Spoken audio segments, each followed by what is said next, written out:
மகிமையின் ராஜாவாகிய இயேசு கிறிஸ்துவின் இனிய நாமத்தினாலே உங்கள் அனைவரையும் வாழ்த்துகிறேன். இன்று இரு வகை கிறிஸ்தவர்களை குறித்து நாம் தியானிக்கலாம். மத்தேயு 19வது அதிகாரத்தில் ஐஸ்வர்யவானாகிய இளம் அதிபதி இயேசு கிறிஸ்துவுடன் நடத்திய விவாதத்திலிருந்து இரு வகை கிறிஸ்தவர்களை நாம் காணலாம். மத்தேயு 19வது அதிகாரம் 16வது வசனத்தில், அந்த மனுஷன் இயேசு கிறிஸ்துவை, நல்ல போதகரே, நித்திய ஜீவனை அடையும்படி நான் எந்த நன்மையை செய்ய வேண்டும் என்று கேட்டான். நான் எப்படி நித்தியத்தை பெற முடியும் என்று அந்த செல்வந்தன் நித்திய ஜீவனின் உருவகமாகிய அழியாமையுடைய கர்த்தரிடமே கேட்டான். அதற்கு இயேசு, நீ ஜீவனில் பிரவேசிக்க விரும்பினால் கற்பனைகளை கைக்கொள் என்று பதிலளித்தார்.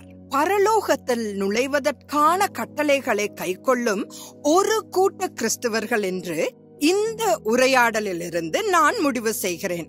அதோடு நிறுத்திவிடாமல், ஐஸ்வர்யவான் பரிபூரணமாக இருக்க விரும்பினால் அவன் தனது உடைமைகள் அனைத்தையும் விற்று ஏழைகளுக்கு கொடுத்துவிட்டு தன்னை மட்டும் பின்தொடர வேண்டும் என்று இயேசு கிறிஸ்து தொடர்ந்து கூறினார். உங்களுக்கு கொடுக்கப்பட்ட அனைத்து கட்டளைகளுக்கும் கீழ்ப்படியுங்கள் என்பதே பரலோகத்தில் ஒரு இடத்தை கண்டுபிடிக்க முதல் கட்டம் என்று இயேசு கிறிஸ்து சொல்லுகிறார். ஐஸ்வர்யவான், இவைகள் எல்லாம் என் சிறு வயது முதல் கை கொண்டிருக்கிறேன், இன்னும் என்னிடத்தில் குறைவு என்ன என்று இயேசு கிறிஸ்துவிடம் கூறிய போது, இயேசு பிரதியுத்தரமாக மத்தேயு 5வது அதிகாரம் 48 எழுதியிருக்கிறபடி, நீங்கள் தேவனை போலவே பூரண சத்குணராயிருக்க விரும்பினால் உங்கள் பணம், உங்கள் செல்வாக்கு, உங்கள் சக்தி போன்றவற்றை அல்ல,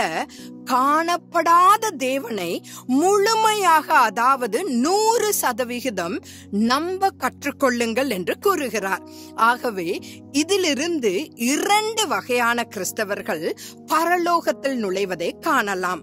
ஒன்று, கண்ணுக்கு தெரியாத பிதாவினால் கொடுக்கப்பட்ட அனைத்து கட்டளைகளையும் கீழ்ப்படியும் ஒரு கூட்டம்.